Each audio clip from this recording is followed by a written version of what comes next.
Yeah, we're going to be, compared with the last lecture, which one could say was done with a wide-angle lens on the evolutionary roots of lying, we're going to zoom way in on not only the cultural roots, but the current contemporary cultural roots of lying. It's nice to see everyone here today, and it's nice that we have a nice turnout. I suppose that lying will always attract a crowd. It occurred to me as I was preparing this that being asked to prepare a talk on lying is equivalent to being asked to write a book on silence. You're in trouble from the minute you start doing it. But raising the question of lying in today's climate is something special, and I want to confront that head on today. As a cultural anthropologist, I want to look at lying square in the eye in our own backyard. I call it lying American style. While humans have been opportunistic liars from the dawn of language, and as we've seen with Franz's talk, opportunistic deceivers long before that, we seem to have entered a golden age of lying. At the highest levels of public life, lying has emerged from the shadows, full frontal, and it has come out swinging. No, I don't mean that wimpy soft-core lying that gets gussied up as fibbing, exaggeration, or misspeaking. We're living through the apotheosis of lying as high political art, mass deception in the form of mass entertainment. For the first time in memory, it's become commonplace for respectable journalists to call the President of the United States and those close to him liars. Our leaders are no longer said to misspeak or dissemble. They are said to lie straight out. The gloves are off. The term lying has become so familiar that it's sort of lost its shock value.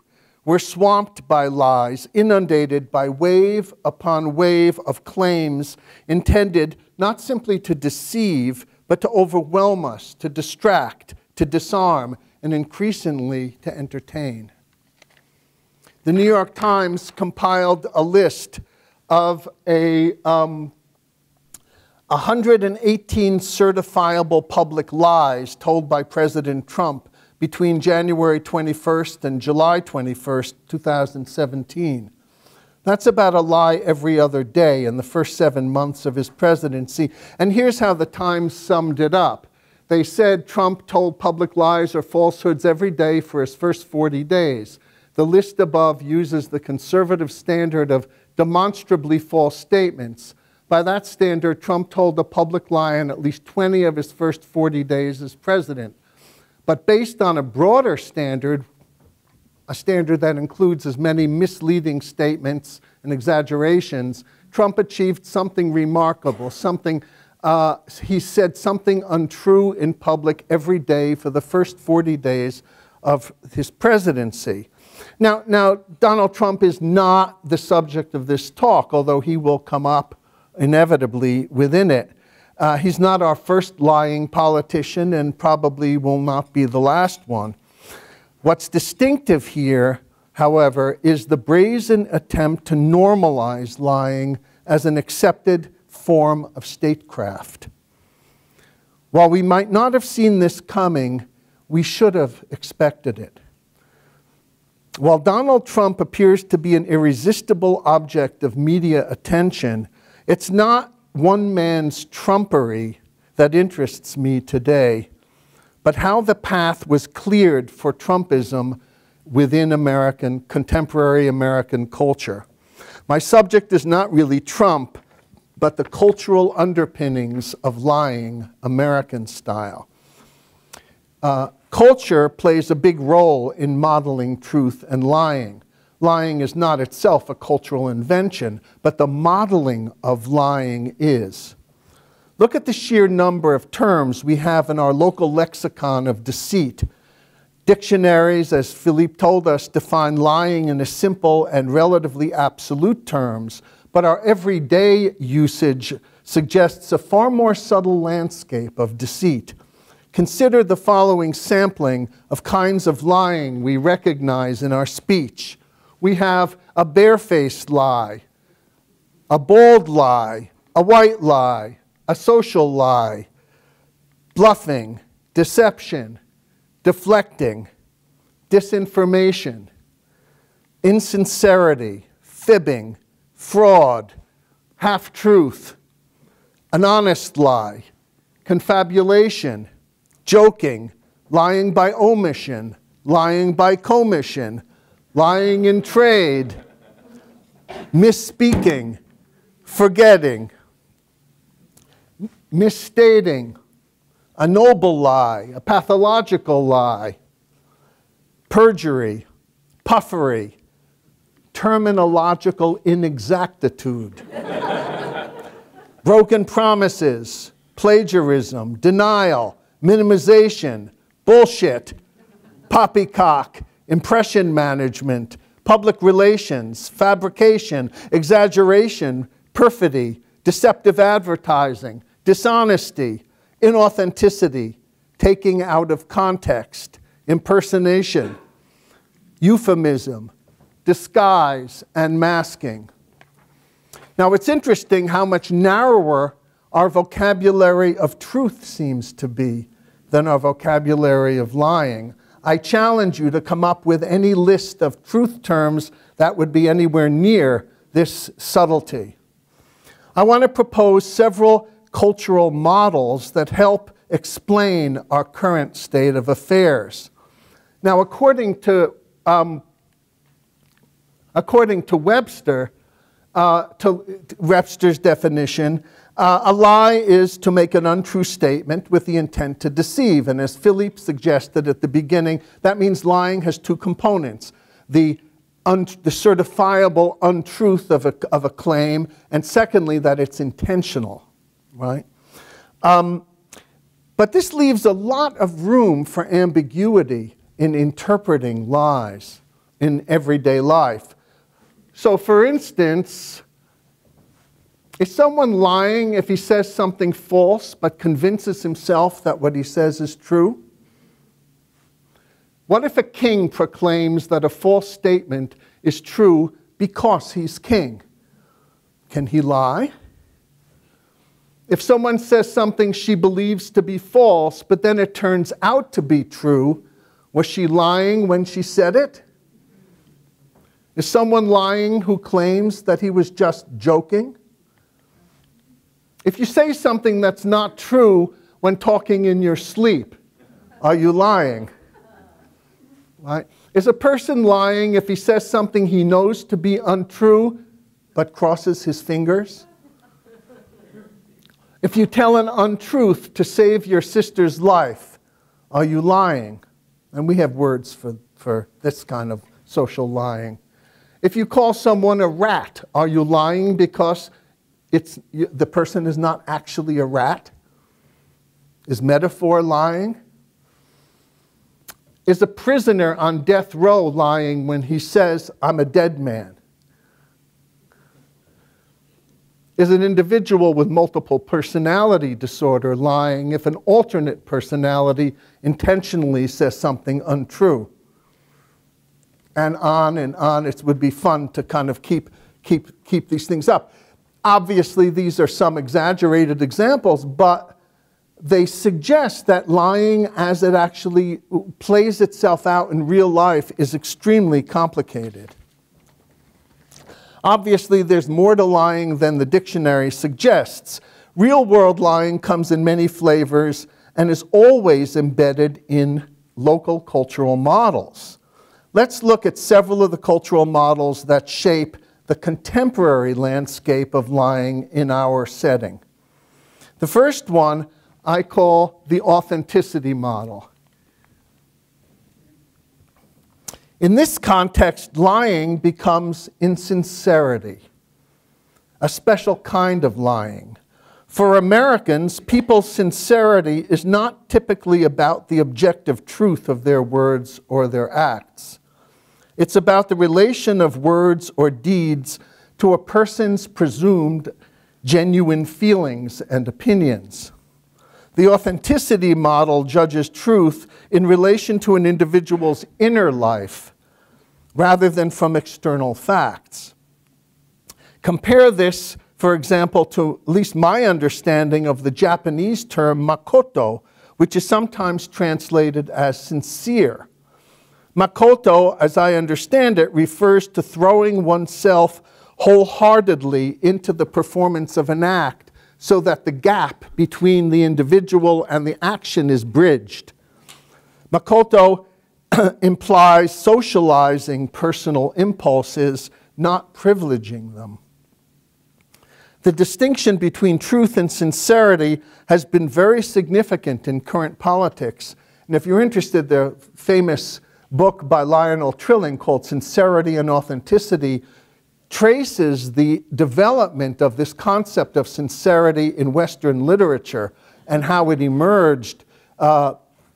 He focused on Shakespeare as the privileged time for the emergence of an evaluation of sincerity of statements.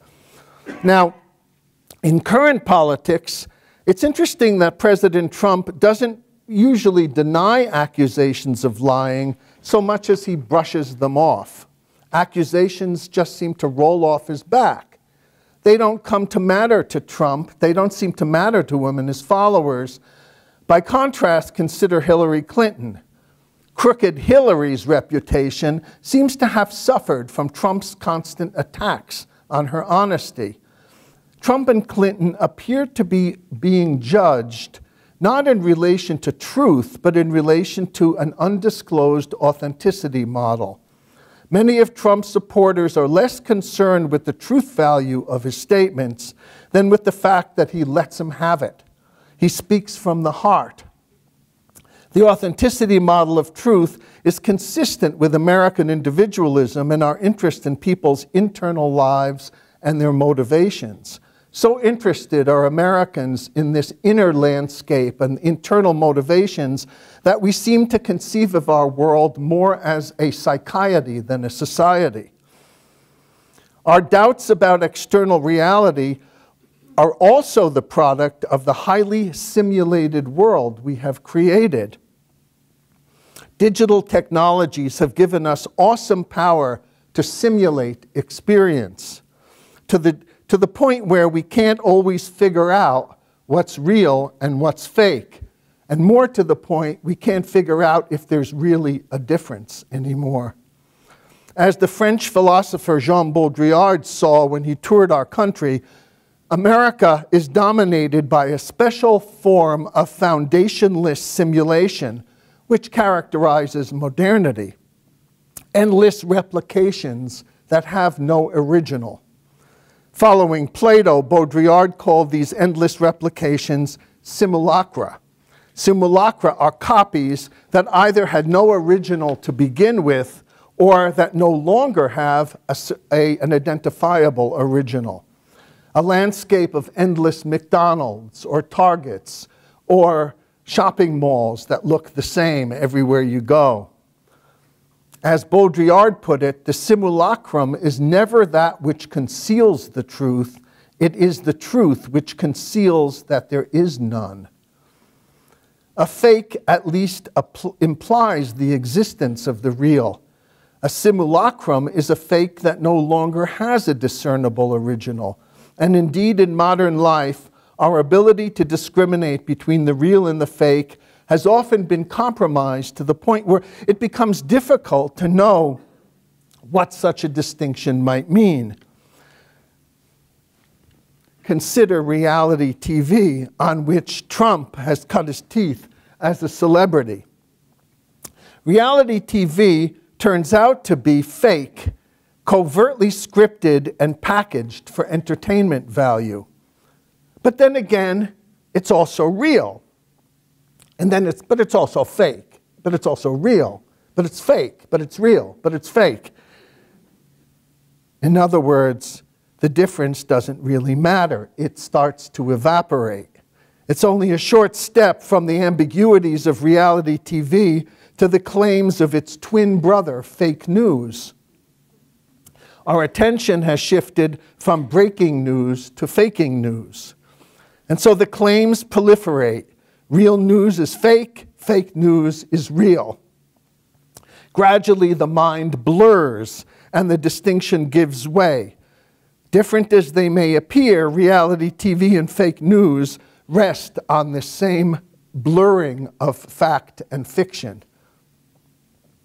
This genre blurring has produced numerous hybrid dramatic forms like docudramas, infotainment, creative nonfiction, and the nonfiction novel. Tom Rosenstiel, a senior fellow at the Brookings Institute and a distinguished journalist, describes the trend this way. The line between fact and fiction in America, between what's real and what's made up, is blurring. The move in journalism is towards infotainment, invites just such confusion as news becomes entertainment and entertainment becomes news. Primetime news magazines featuring soap opera stories or heroic rescue videos are developing a growing resemblance to reality entertainment shows such as Cops or Fox programs about daring rescues or wild animal attack videos. Book authors such as John Berendt condense events and use composite characters in supposedly nonfiction work, offering only a brief allusion in an author's note to help clarify what might be real and what might not. This softening up of facts has also led to the promulgation of revisionist historians, ranging from Obama's birthers, like Donald Trump, to Holocaust deniers. So long as we can still argue about what's fact and what's fiction, we retain some hold on reality. But when we're no longer sure that there is such a distinction, we've begun to lose our grip. At this point, the issue is not that we discover that our facts are wrong, pile on enough alternate facts, fast and furious, and gradually we start to lose faith in the very distinction between the real and the fake, and we've entered the kingdom of Trumpery. This slippage in the sense of what's real and what's made up can also be seen in the increasingly common scandals in which journalists like Brian Williams slide between reporting the facts and inventing them. Or New York Times reporter Jason Blair, who in 2003, oh, thank you, magically appeared.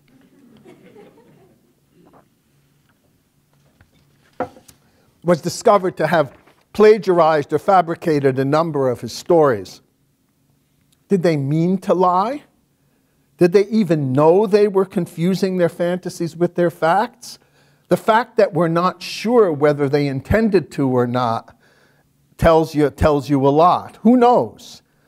Then there are the memory debates and the revelations about false memory in the work of psychologists like Elizabeth Loftus, who's made a career out of demonstrating how often eyewitness accounts turn out to be imaginary.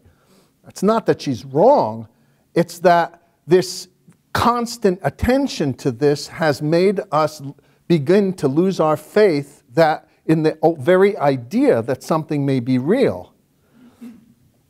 Step by step, truth turns out to be not just hard to uncover, but hard to imagine. This weakening of our confidence in the real has come from both the political right and the left. It is tied to alternate forms of relativism found on both sides of the aisle. The alt-right may have given us alt-facts, but consider the effects postmodernism has had, which tends to see reality as representations, constructs deployed merely in the interest of power. The world becomes the universe of the so-called.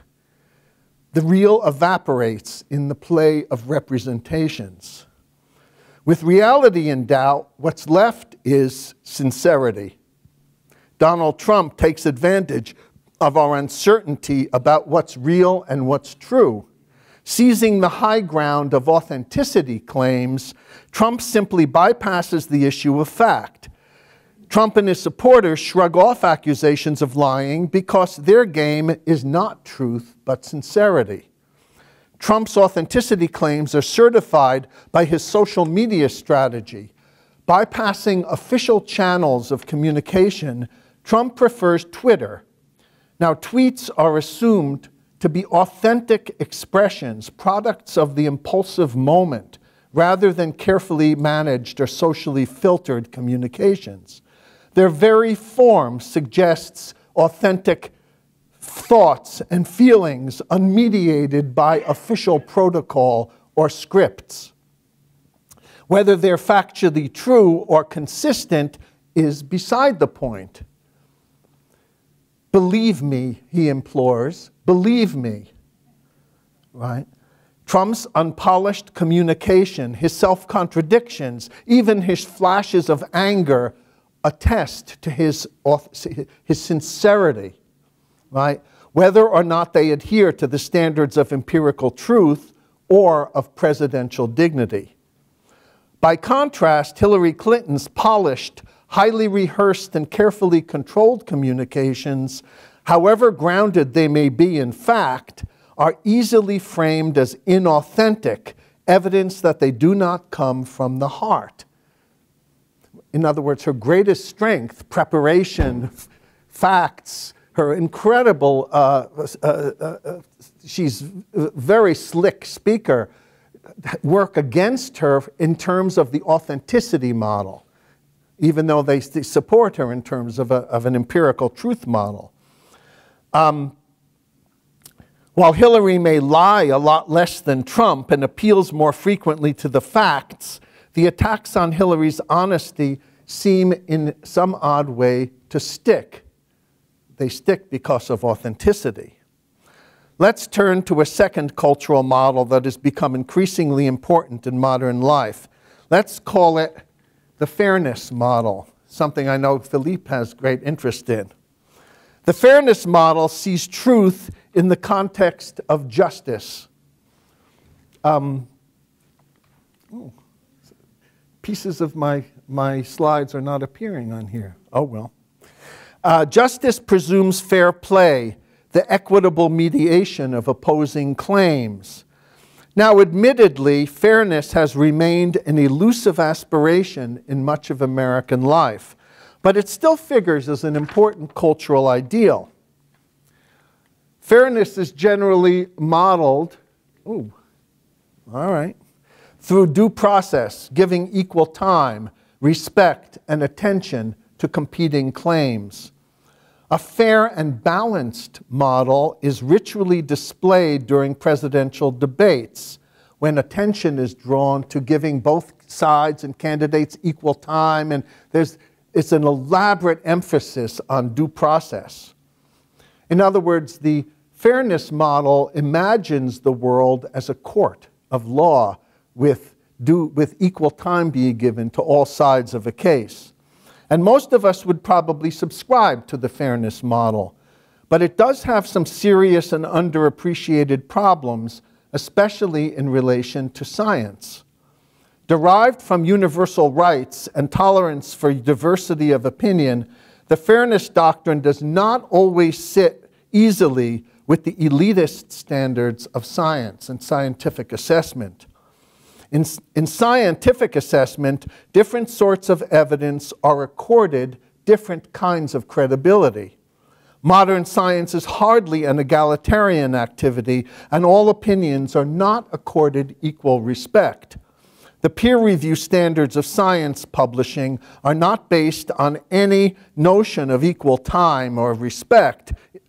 Now, in terms of lying, the fairness model enters the picture in relation to controversies that pit scientific evidence against political, religious, or other ideological claims, and that use the force of the fairness model to press the claims of so-called alternate facts.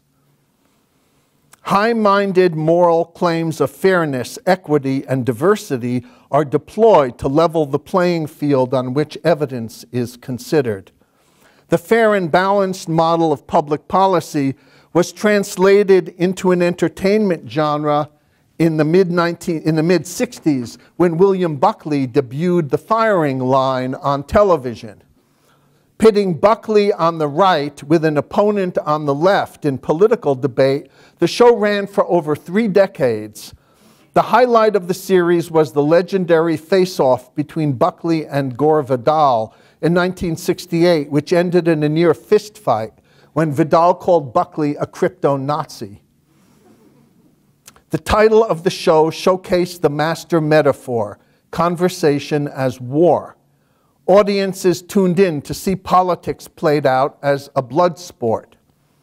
While conversations often bring people together, this debate format was intended to draw participants further and further apart from each other. A genuine conversation in this forum would have guaranteed low ratings.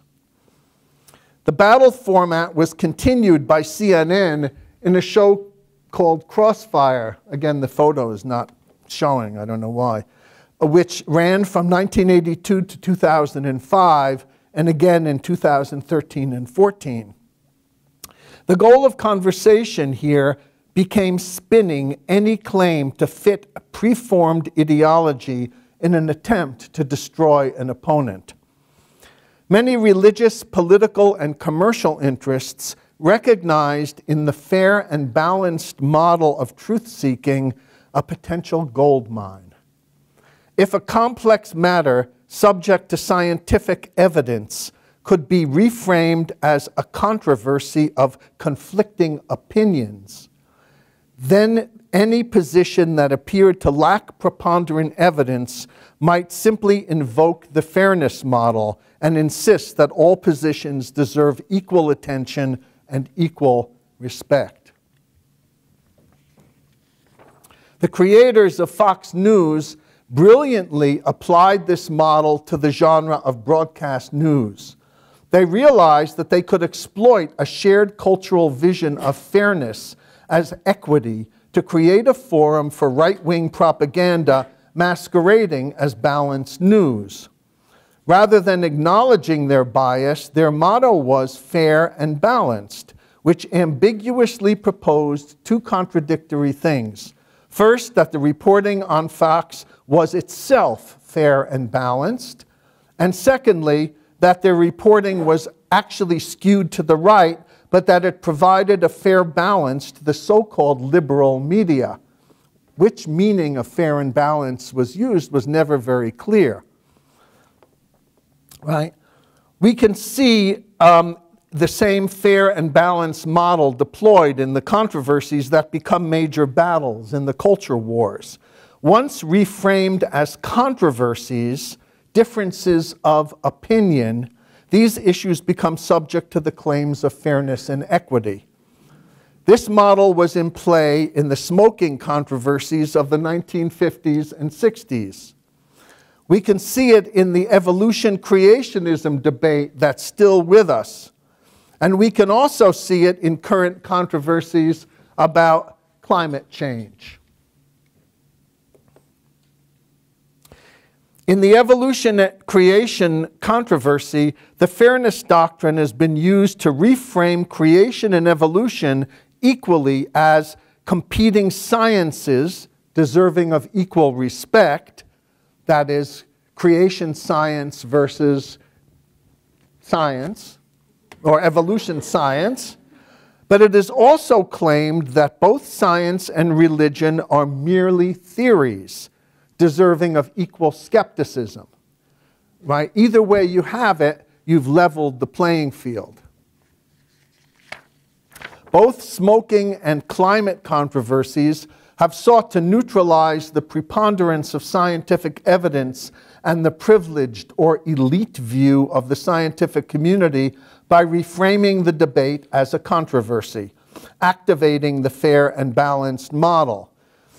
In both cases, the underlying issue that is masked is an economic interest from industries that are likely to be hurt by the regulations that would follow upon acknowledgement of a problem. Industry leaders typically hire or fund scientists to support their claims that there's another side to the story that demands attention, and alternate facts are deployed to discredit mainstream scientific opinion. A good example of this is a book by Austrian-born American physicist named Siegfried Singer called Hot Talk, Cold Science: Global Warming's Unfinished Debate, which tries to cast doubt on the mounting evidence that human activity has affected our climate.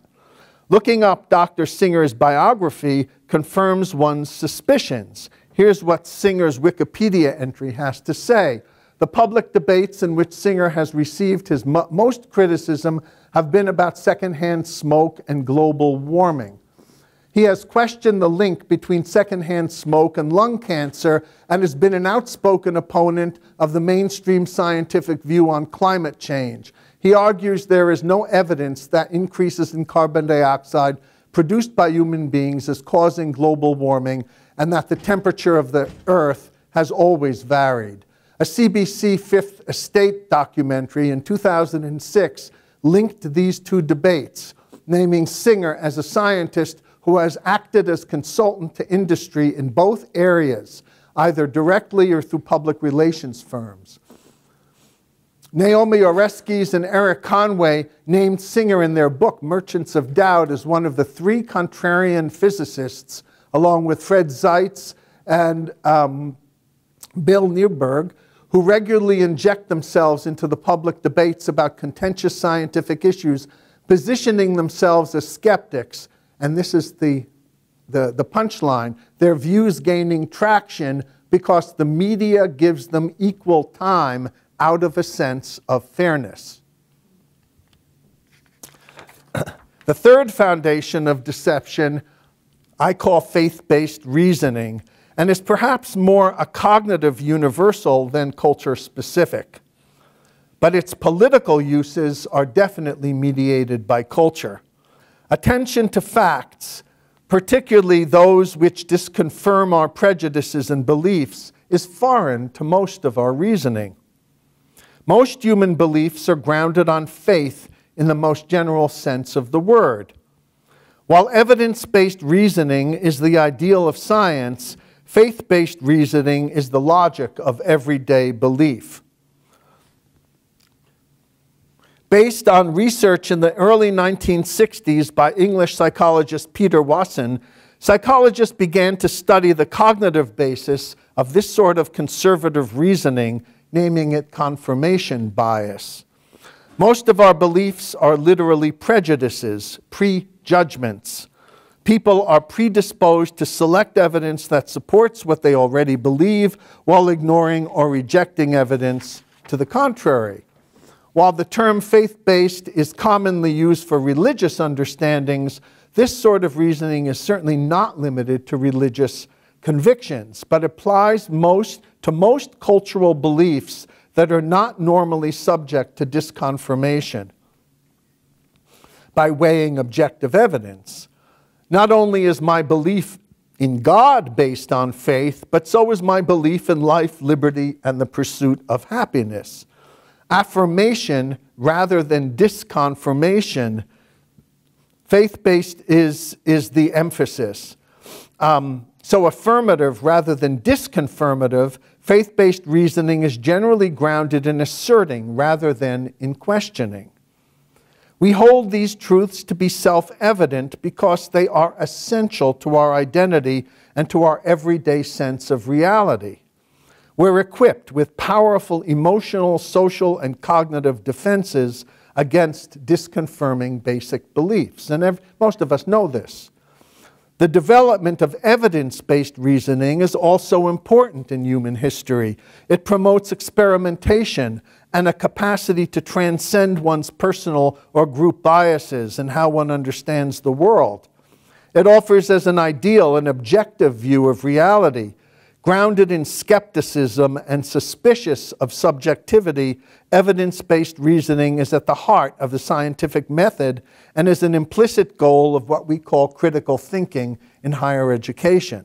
It is also extremely hard to maintain and is often violated by various kinds of confirmation bias, as we see in the common scientific and journalistic scandals that hit front page.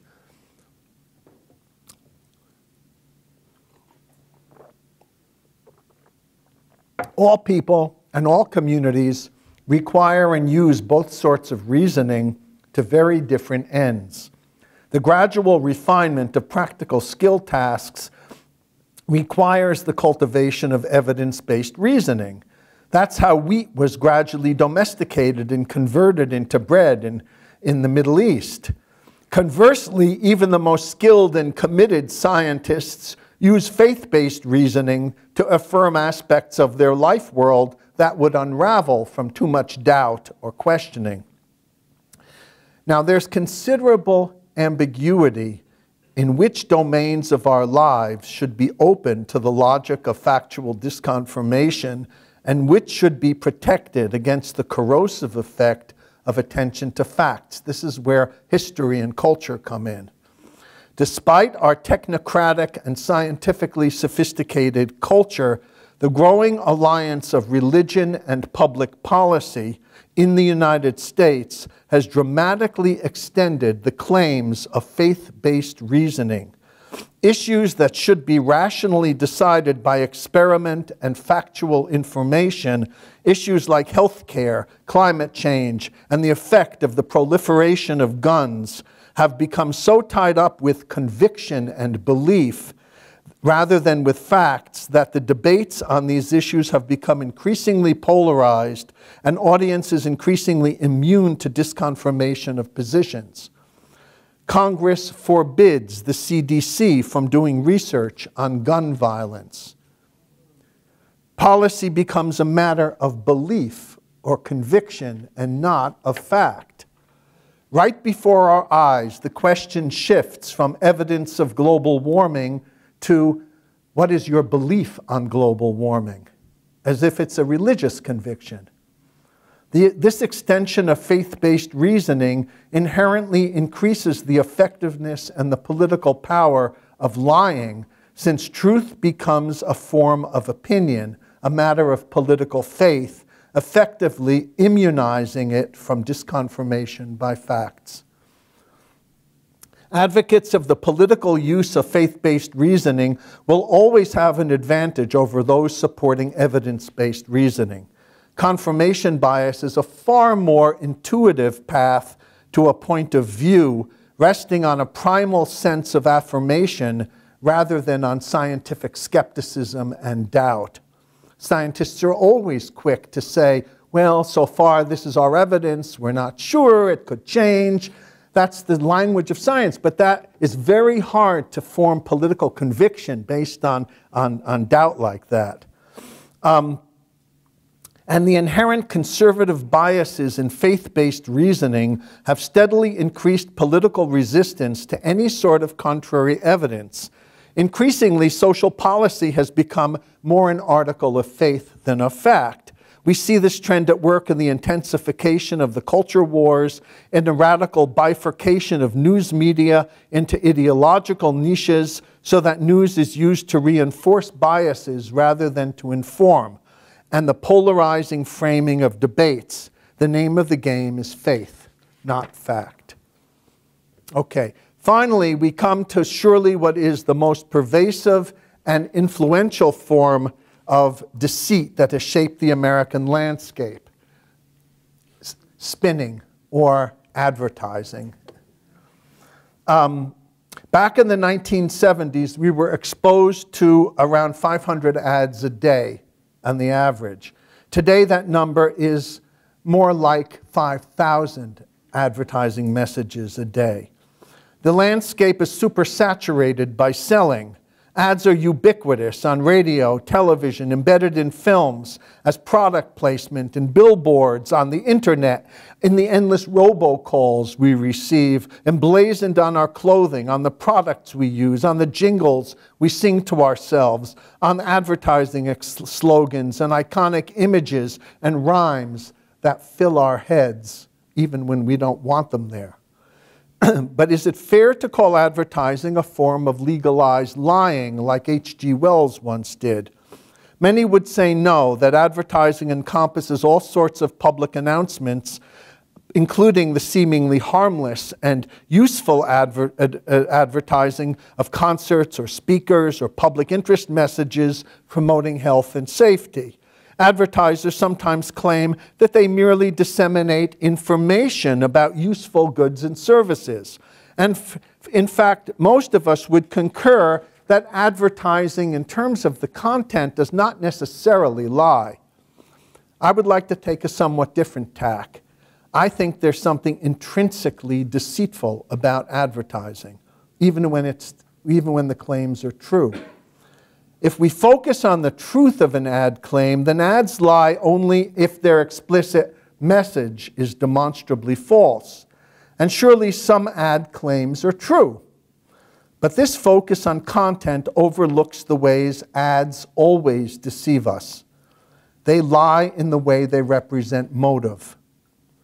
Ads are always framed as motivated by consumers' welfare, enhancing the buyer's convenience, pleasure, beauty, health, well-being, status, etc. But advertising, as we know, is really motivated by the potential benefits for the seller, not the consumer. The benefits in the form of profits, votes, political position, increased market share, etc. It is in this sense that ads inevitably lie. They are insincere. It makes little difference if we object that we're really aware of who is really benefiting from an ad, since the goal of an effective ad is to make us forget this truth and respond as if the ad were about our welfare. And apparently the deception works.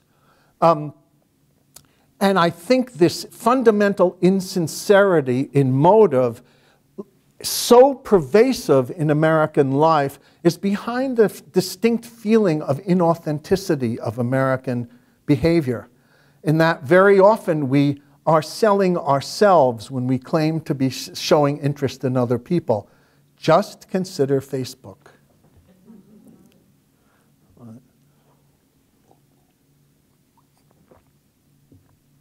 This basic deception is built into commercial broadcasting.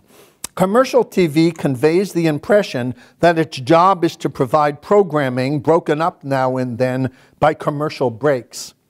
But at the economic heart, commercial television is really the dissemination of ads interrupted by periodic programming. This fundamental dishonest framing has been extended and refined by the clever embedding of advertising interests into the content of the shows, so that viewers are unaware that the entire viewing experience has become a non-stop sales pitch. We are subjected to a relentless bombardment of commercial deception throughout the day and evening. About $500 billion is spent each year on advertising. Advertising as we know it has its roots in the mid-19th century. The French newspaper La Presse was the first to include paid advertising in its pages, starting in 1836. But it was in the United States that the most sophisticated advertising techniques were invented.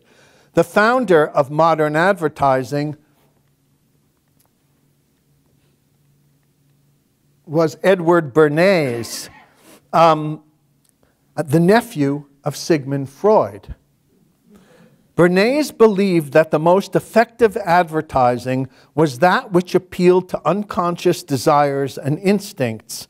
Bernays wrote, "The general principle that men are very largely actuated by motives which they conceal from themselves is as true of mass as of individual psychology. It is evident that the successful propagandist must understand the true motives and not be content to accept the reasons which men give us for what they do." So modern advertising was predicated on the assumption that human beings lie to themselves. The marketing of products gradually became the manipulation of unconscious needs, and the advertising industry became what Vance Packard famously called the hidden persuaders. In the 1920s, under Commerce Secretary Herbert Hoover, the American government officially promoted advertising as a vital force in American life. The first major advertisers were tobacco companies seeking to sell packaged cigarettes. The tobacco companies pioneered new advertising techniques when they hired Bernays to create positive associations with tobacco smoking and encourage women to smoke through an evocative Torches of Freedom campaign drummed up by Bernays in consultation with Dr. Abraham Brill, the first American psychoanalyst and an early disciple and translator of Freud. But Bernays went on way beyond product advertising to found advertising's political stepchild, public relations. Bernays realized that techniques of advertising could be deployed to shape public opinion in many areas of interest to both big business and government. In the 1940s, Bernays was hired by the United Fruit Company to promote banana sales in the United States, linking bananas to health and to American national interest. When the company became alarmed at the election of Colonel Jacopo Arbenz Guzman as president of Guatemala in 1951, fearing that he might nationalize the banana industry, Bernays recommended a change in U.S. Ambassadorial and consular representation, the imposition of congressional sanctions on government, its aid to pro-communist regimes, and federal subsidizing of research by disinterested groups like the Brookings Institute into various phases of the problem. Bernays' public relations firm formulated the strategy for United Fruit, proposing they distribute favorable articles and an anonymous report on Guatemala to every member of Congress. Bernays formed close ties with journalists such as New York Times reporter Will Listner and columnist Walter Winchell, and on and on. We see emerging from the advertising industry the birth of public relations firms whose goal is the formation of public opinion in line with commercial interests. In other words, propaganda. In today's language, we have the birth of spin. And the Bernays biography is called The Father of Spin. Public relations firms are commonly used now to promote political agendas such as the Iraq War, as well as commercial interests. And as with all advertising, public relations can obviously be used for both good and evil. And clearly, there'll always be some self-interested use of advertising for any society. But what happens when we have a total marketing environment and the scent of advertising and public relations overwhelms us, infiltrating almost every moment of a country's life? Since advertising is almost always a form of misrepresentation, consistently masking its motives, often through hiding both the ultimate aims of its campaigns and the identity of its clients, we have in our total marketing environment a vast landscape of deceit funded by often undisclosed interests for undisclosed motives that easily blur the lines between the commercial and the political. Sound familiar?